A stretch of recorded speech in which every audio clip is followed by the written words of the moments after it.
तुलसी विवाह पौराणिक कथा। एक बार शिव ने अपने तेज को समुद्र में फेंक दिया था। उससे एक महातेजस्वी बालक ने जन्म लिया। यह बालक आगे चलकर जलंधर के नाम से पराक्रमी दैत्य राजा बना। इसकी राजधानी का नाम जलंधर नगरी था।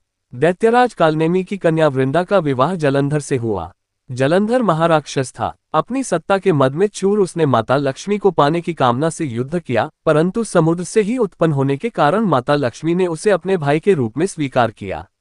वहां से पराजित होकर वह देवी पार्वती को पाने की लालसा से कैलाश पर्वत पर गया। भगवान देवाधिदेव शिव का ही रूप धरकर माता पार्वती के समीप गया, परंतु मां ने अपने योगबल से उसे तुरंत पहचान लिया तथा वहां से अंतर्ध्यान हो गई। देवी पार्वती ने क्रुद्ध होकर सारा वृतांत भगवान विष्णु को सुनाया। जलंधर की पत्नी वृंदा अत्यंत पतिव्रता स्त्री थी। उसी के पतिव्रत धर्म की शक्ति से जलंधर न तो मारा जाता था और न ही पराजित होता था। इसीलिए जलंधर का नाश करने के लिए वृंदा के पतिव्रत धर्म को भंग करना बहुत आवश्यक था। इसी कारण भगवान विष्णु ऋषि का वेश धारण कर वन में जा पहुंचे, जहां वृंदा अकेली भ्रमण कर रही थी। भगवान के साथ दो मायावी राक्षस भी थे, जिन्हें देखकर वृंदा भयभीत हो गई। ऋषि ने वृंदा के सामने पल में दोनों को भस्म कर दिया। उनकी शक्ति देखकर वृंदा ने कैलाश पर्वत पर महादेव के साथ युद्ध कर रहे अपने पति जलंधर के बारे में पूछा। ऋषि ने अपने माया जाल से दो वानर प्रकट किए। एक वानर के हाथ में जलंधर का सिर था तथा दूसरे के हाथ में धड़। अपने पति की ये दशा देखकर वृंदा मूर्छित होकर गिर पड़ी। होश में आने पर उन्होंने ऋषि रूपी भगवान से विनती की कि वह उसके पति को जीवित करे।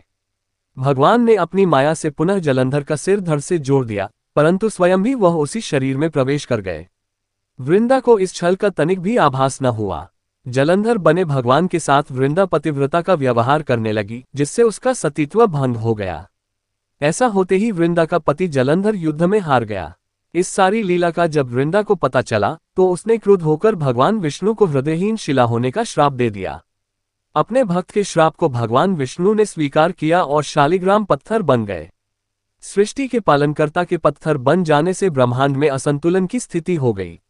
ये देखकर सभी देवी देवताओं ने वृंदा से प्रार्थना की वह भगवान विष्णु को श्राप मुक्त कर दे।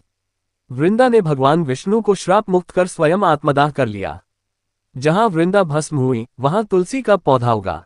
भगवान विष्णु ने वृंदा से कहा, हे वृंदा, तुम अपने सतीत्व के कारण मुझे लक्ष्मी से भी अधिक प्रिय हो गई हो। अब तुम तुलसी के रूप में सदा मेरे साथ रहोगी। तब से हर साल कार्तिक महीने के देव उठावनी एकादशी का दिन तुलसी विवाह के रूप में मनाया जाता है। जो मनुष्य भी मेरे शालिग्राम रूप के साथ तुलसी का विवाह करेगा उसे इस लोक और परलोक में विपुल यश प्राप्त होगा। उसी दैत्य जलंधर की यह भूमि जलंधर नाम से विख्यात है। सती वृंदा का मंदिर मोहल्ला कोट किशनचंद में स्थित है। कहते हैं कि इस स्थान पर एक प्राचीन गुफा भी थी जो सीधी हरिद्वार तक जाती थी। सच्चे मन से 40 दिन तक सती वृंदा देवी के मंदिर में पूजा करने से सभी मनोरथ पूर्ण होते हैं। जिस घर में तुलसी होती है वहां यम के दूत भी असमय नहीं जा सकते। मृत्यु के समय जिसके प्राण मंजरी रहित तुलसी और गंगा जल मुख में रखकर निकल जाते हैं, वह पापों से मुक्त होकर वैकुंठ धाम को प्राप्त होता है। जो मनुष्य तुलसी व आंवलों की छाया में अपने पितरों का श्राद्ध करता है, उसके पितर मोक्ष को प्राप्त हो जाते हैं। इसे लाइक, कमेंट, शेयर करें। कहानी अच्छी लगी हो तो सब्सक्राइब करना ना भूलें। जय माता दी दोस्तों।